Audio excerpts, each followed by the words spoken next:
I am a real estate agent in the DFW area, and I pretty much am not limited to any particular area. I really like to go where my clients need to go. So what that means, if I'm not in that area or don't do a lot of business in that area, I will learn about that area or reach out to my resources for that area. But before I get into that, I just want to thank Clifton and the Empower series for the opportunity to be able to do this. Teaching is a thing that I love to do, and education about different things is something that I have a passion for. So to be a part of a movement like this is really exciting for me. So I'm really excited to be able to share some of the things that we'll talk about today. So I think what we can do is we'll kind of tag team. I'll take you briefly through the home buying process, then we'll have Avis to come up, and then we'll go into Q&A, because that's what I really like. The Q&A is where we seem to get the most out of it. So you guys have a flyer that's titled The Home Buying Process, so let's really start there.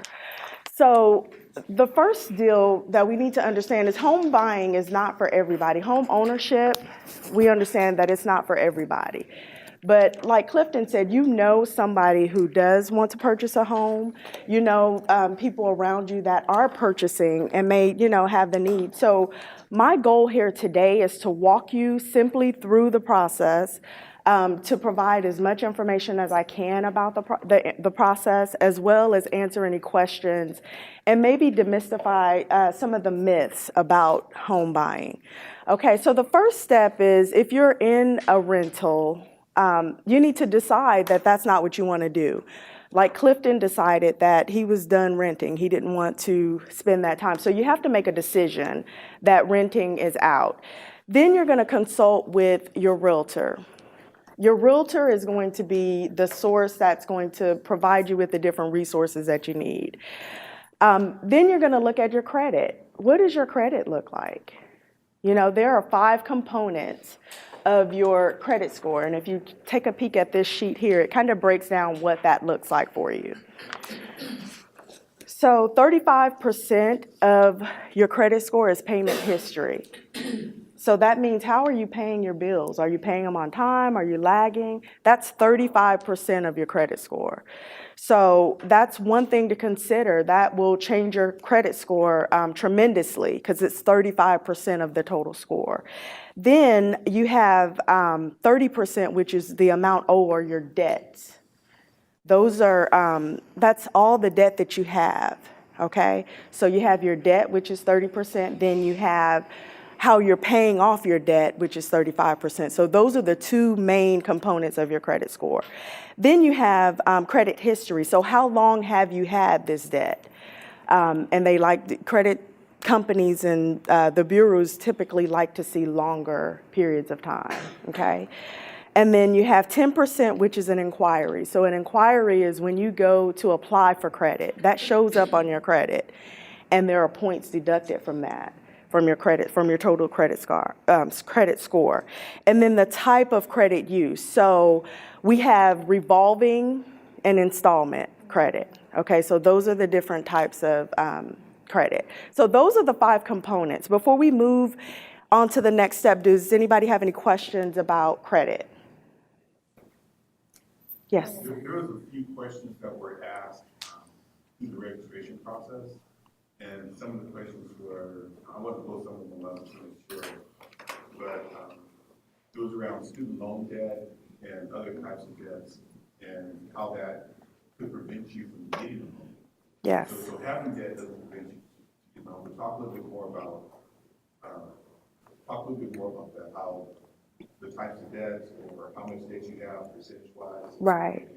Right. Okay, so basically what Clifton is talking about is debt to income ratios. You can have debt and still be able to purchase a home. You can have student loan debts and still be able to purchase a home. But they're looking at thresholds as far as your debt to income ratio. So how much money do you make, or income are you bringing in, versus how much money you're spending? So most companies will like anywhere from about 30 to 35%, and that's just smart. to keep it in that threshold. There are a lot of loan companies that will take it up a little bit higher, take that threshold up a little bit higher, but you want to make sure that you're within that 30 to 35% threshold with your debt to income ratio. Does that make sense? Okay. Did that answer your question, Clifton? Yes. Okay. Go ahead. Okay, right now, concerning purchasing a home, what is the average credit score that someone needs to have, like the minimum, that you think they will be able to get approved? So there are lenders that will approve loans with a score as low as 580, okay? But don't get so excited, because 580 means that you're gonna pay the highest interest rates, okay? And so that's gonna make your payment higher.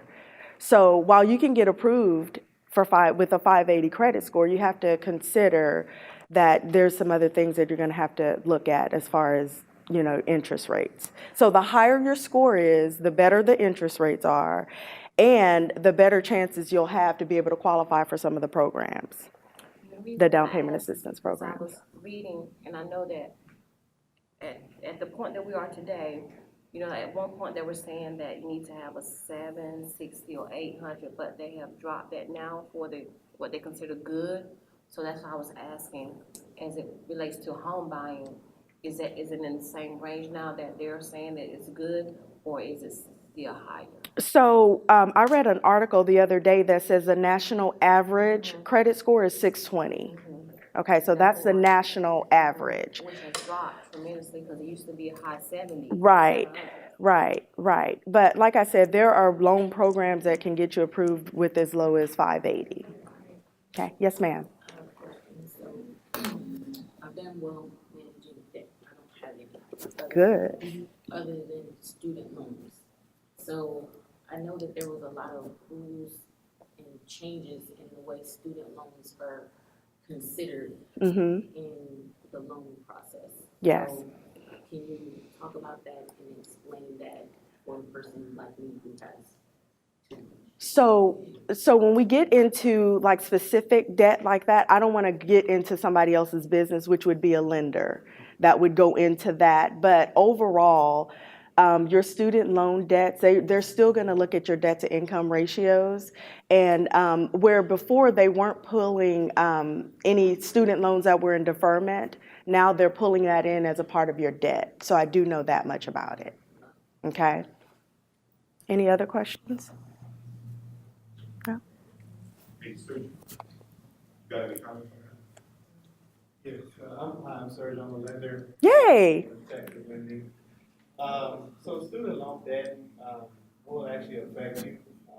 There's a questionnaire on the declaration page when you fill out mortgage application. Do you have any federal debt that's delinquent, which in that turn will affect if you have late payments. But if you're in a deferment stage or you're in an income-based repayment, then that actually works to your advantage, where you have a very little payment that counts against your debt. Yeah.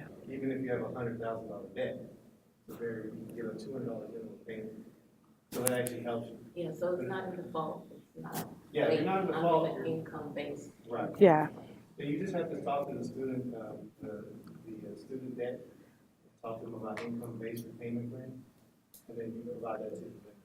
And that'll help you out with a very low payment. All right. Thank you, Sergio. Glad you're here. Okay. So any other questions about credit? No? Okay. So the next step would be to talk to a lender like Sergio. And what he's going to do is they will have you to complete an application. Okay.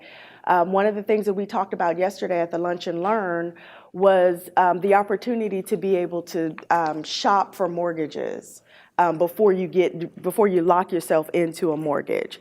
You do have the ability to do that within a certain time frame.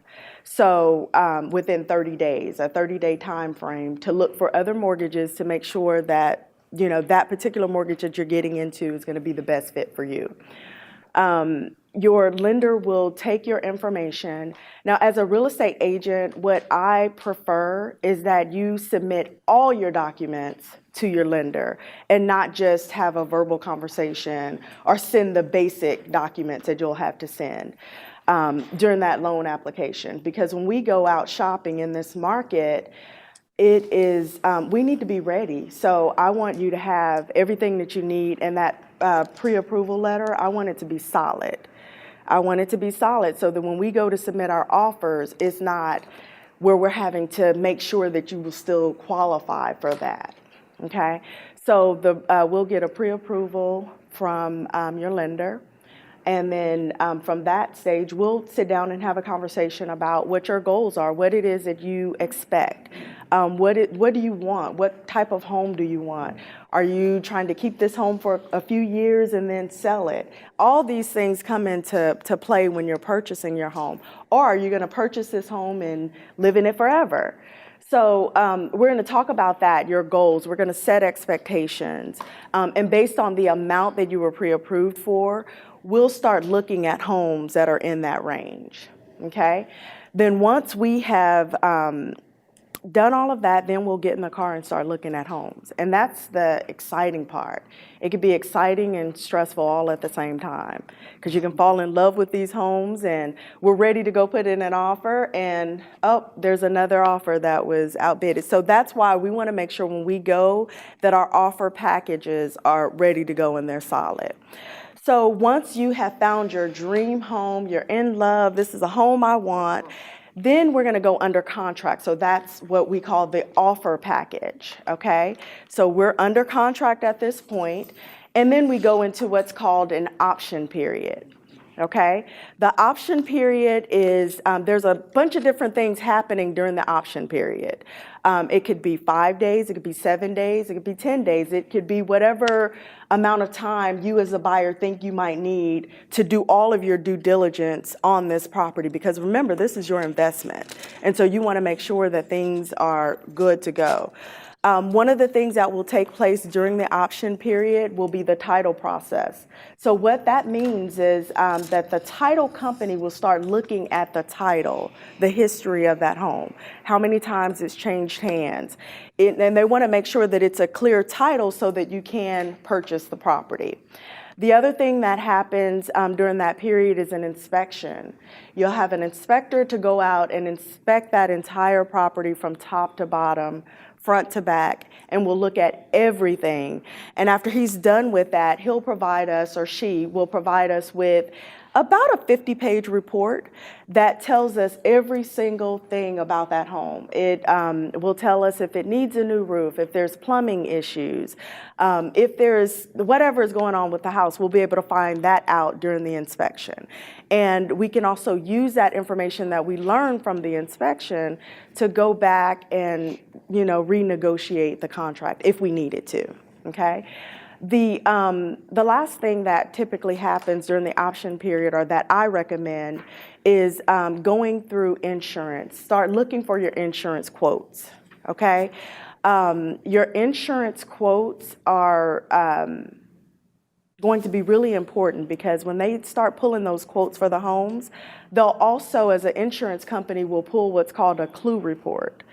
A clue report will tell you the history of all the claims on that home. So if they had a roof that needed to be replaced, or if they claimed that the roof needed to be replaced and the roof is still not replaced, that means that they did something else with that money. So we want to make sure that everything is balancing out. We want to make sure that there are no issues, no claims that weren't notified, okay? That we weren't notified about. Once we get from the option period, then it kind of goes into a silent period for the buyer. There's a lot of stuff still going on, but there's not as much activity as it was in the beginning, where we're running around looking for houses. Now we're under contract. Now you have all these people at the house. Now you have your lender who's processing the loan. They're getting everything ready for you. The lender will send an appraiser out to the home to appraise the home. Okay, and that means that the appraisal, we want to make sure that it meets value. The lender is not going to lend you money for a home that does not appraise or does not meet value. Okay, there are some options as a buyer to pay for the difference. So your lender will offer you X amount, and then you pay for the difference of whatever the value is. So that's a different option too. So you go through the home appraisal, that comes back, goes to the lender. The lender will then provide you a copy of that. And based on the report of that, then we can determine what we need to do. If it does not meet value, then we can go to the seller and say, hey, it doesn't meet value. We need to bring the cost down. So we go back and we negotiate. Bless you. Then it goes into final underwriting and approval. Okay, we had a question yesterday about the underwriting process and the pre-approval at the very beginning. The lenders will do a final underwriting. They're going to make sure that everything is still in line, and the lenders will have somebody physically going through your file and looking through to make sure that everything lines up. So that's a really important step. And one thing that I do want to mention at this juncture is when you are in the home buying process, it's very important that you do not do anything that's going to affect your credit. Okay, we had a young lady who explained that her debt to income ratios were thrown off yesterday by like $150. And that's a big deal. And she couldn't qualify for the loan. So that's how serious it is not to do anything that's going to affect your credit during this process. Sergio, would you like to add anything to that? Yeah, that's definitely very important. We do a soft, lender ought to do a soft pull. It's not a full credit report right before closing, usually 3 to 4 days. And you want to make sure you're not opening up any new trade lines like credit cards, being careful on taking out appliances. Furniture. Yeah, a lot of people do that right before closing. Right. You probably want to wait until right when you get that final CE closing is closing. Yeah. That has your final numbers on there. Once that goes out to you, then you can go ahead and have a green light to go ahead and purchase some items. Safe to say you can do that at that point. Right. And also, Yeah. for people who are new, there's a difference between being pre-qualified and being pre-approved. Right. Can you explain the difference between the two terms? Sure. So pre-qualification is, sometimes people may be in a little bit of a rush to get a home and submit an offer. They're on a time crunch. Their rent's coming due, and it's a little bit more of a quicker process. It's not a very thorough analysis on your credit report or history. So pre-qualification is mostly just verbal verification that you're approved. Well, I make this much, I check your credit, okay, we believe you're okay. You actually want to get what's called a conditional pre-approval. And most lenders know about that. You're going to have to provide your W-2s, pay stubs, Social Security, tax returns. So that way they can actually verify your income information so you don't have any issues. It minimizes the issues later on in the process. So it makes it a lot you're more comfortable getting approved for the loan and going through the whole process. Right. Right. And I don't know what it is about buying a new home that people want to go and buy a new car and new furniture, and it's exciting, but it's so important that you do not do any of that kind of stuff during that period. And then we're ready to take it to the closing table. So we'll meet at a title company who is like the middle person who will kind of work between the lender, me, the seller, and the buyer. So they're the middle person that's going to bring everything together for us. So when we're ready to close, we would go to a title company and you would go there and complete all the documents. So while all of that sounds pretty easy, right? There's a lot of things that go under each and every step. So it's important that you are working with partners, with the real estate agent, with the lender, with people that that know what your goals are, that have your best interest at heart. One of the things that Clifton mentioned is in the beginning, the first agent that he worked with, it wasn't a fit. And that happens because we don't always fit. I would be foolish to think that my personality would jive with every single person, because it doesn't. But for you in this large investment that you're doing, it's one of the largest investments that you'll make. You want to make sure that your partners are, in line and that they have your best interests at heart. Does anybody have any questions? Sure. Okay, when I first moved here, I started to buy a home, and unfortunately, the person that I had met actually convinced some other people to buy a home I didn't feel comfortable with it, and I didn't go through with it, but he kind of just he dropped them. After he got them, I guess as far as approved, he just left them, and they were in the whole process by themselves. Okay. And so they were brand new homeowners like myself, and I'm thankful for Empower Series that I took classes now to learn and know. Right. My question is, with your company, how far along the process do you go with your clients?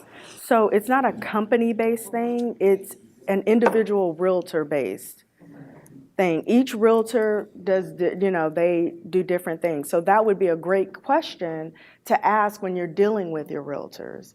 How are you in this for the long haul? How far are you gonna get me in this process? Now, I like to be there from start to finish. I was at every appointment with Clifton. It's important to me that I know what's going on too. I like to be there when the inspection is happening because guess what? I'm gonna need to know what's showing up on that inspection report so that I can go back and negotiate that. It's okay to read it in a report, but to see it with your physical eyes that, yeah, this needs to be dealt with, I like to be there so that I can have that firsthand knowledge to be able to negotiate on your behalf. So it's really important that those are the kind of questions that you ask, and don't take it for granted or don't make assumptions that every realtor works the same, because they don't. We don't. In the DFW area alone, there are over 30,000 realtors. So it's a very competitive business. But you have to, as a realtor, I have to set myself out. I have to stand out. And the way that I'm able to stand out is I consider myself to be a resource. I don't want to just be a realtor. Yeah, I can get all the documents together, but I would like to be a resource.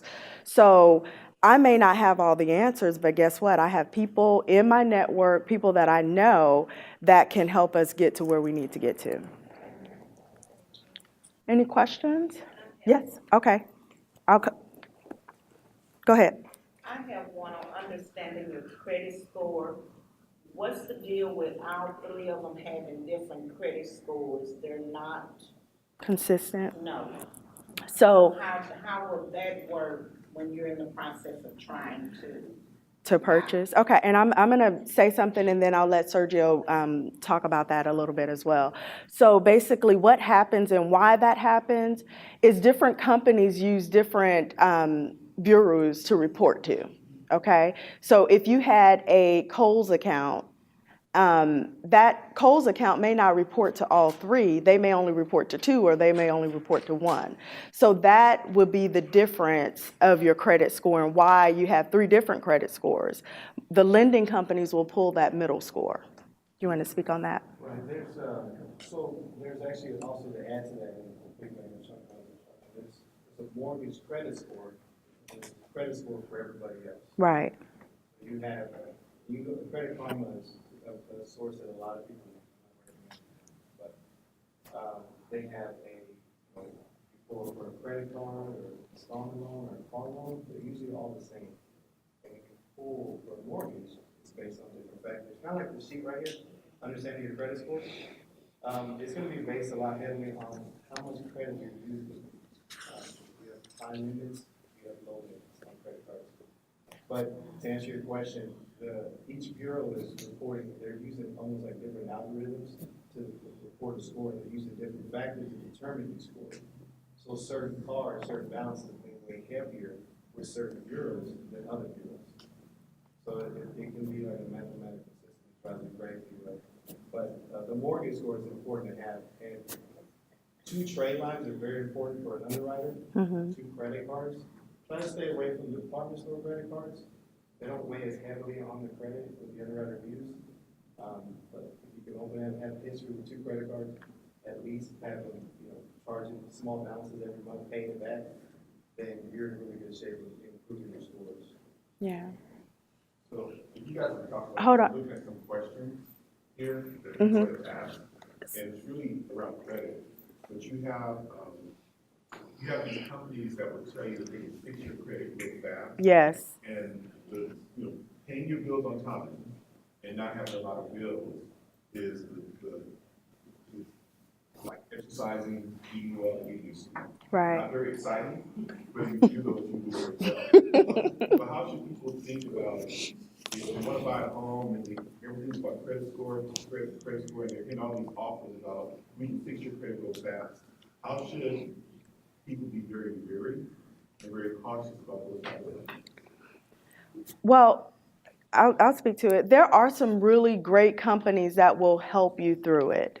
However, this is why I provided you with the credit score breakdown, because these are things that you can do on your own. And it doesn't make sense to get with a credit consultant if you don't change your mindset. So you'll spend all that money for them to get your credit right, but if you're still making late payments, then that really, it cancels each other out. So these are things that you can do for yourself, and that's what this series is about, is empowerment. So we want to be able to do things for ourselves. So you have the ability to be able to make those changes within yourself, and it starts with the way you think about it, and how you handle your personal finances. I think Daniel also is going to touch bases on different credit situations and how to improve your credit. But she said it right. It's very important to maintain the payments as much as you can. Everybody runs into a hard time and you have a hard situation, setbacks, and you have late payments. But the most important thing is to try to have those credit cards maintain on-time payments. Because anything negative that you have going on your credit, the positive will help counter that and help you maintain a high score. And you do want to be careful with certain credit repair companies that are not very reputable and you're not sure about.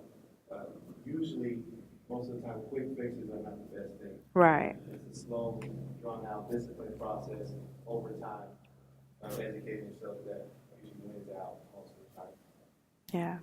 And it's really all about you just taking the initiative to do it on your own. And it's tough and it's scary because if you don't know about something, Clifton made a comment that he got into a situation and he just buried his head in the sand. That's what we do when we don't know. We become paralyzed, so we don't do anything. And that's the worst thing to do, which is not to do anything. So the things that we're talking about today are things that you have the power to do for yourself. Okay, while there are good companies that will work and they'll help you to save time, because it is a time-consuming process when you're having to look at your finances and figure out, okay, how do I get from here to there? And how much time is this going to take? Because really, when we start looking at this, we want this stuff to happen immediately, right? We want to buy a house tomorrow. So we don't want to have to go through the process of changing our mindset to get the right credit scores. Yes, sir. Good morning, everybody. The best way to determine the company that you're working with, if they're reputable or not, all of us are in the industry. We are all certified by the National Foundation for Consumer Credit Counseling out of Washington, D.C. And we all have a logo on our envelopes, letterhead, our office doors, and if they're not certified by the National Foundation for Consumer Credit Counseling, they're fly-by-night. That's Because great. all of our counselors are nationally certified. They go through a year of training, and they have the certification to work with every major credit card company, lender, student loans, and that's how we're able to help you fix your credit. So like for us, we're Transformers. We've been consumer credit counseling of Greater Dallas for 45 years. We've been doing this. And so we're reputable. Clifton went through us, I went through us, and we actually do it. And like I said, it takes anywhere from 24 to 36 months for us to properly do it. The ones that do the quick credit fixes, what they do is we can do a trick called a flash in which we can remove for 30 days all the negative things off of your credit report while we challenge them and look at it. And after 30 and 35 days, they roll back on. And that's how they do it. That's great information. Name again, please. Okay, the National Foundation for Consumer Credit Counseling, NFCC is the initials. And Transformers have information on the back table that you can grab, and we have a 1-800 number. Our national office has a 1-800 number. And some of the other companies that have presented here before are nonprofit organizations such as Money Management International. There's another organization called the Bridge Path, National. Yeah, they're all AFCCs. Yeah, they're all associated with this association, and the ones that I know are all nonprofit organizations. That's correct. Okay, that's good That information. means we don't charge. So that's good to know, guys. You get something for free, Yes, and you can pay for something. Which one should you choose? for free.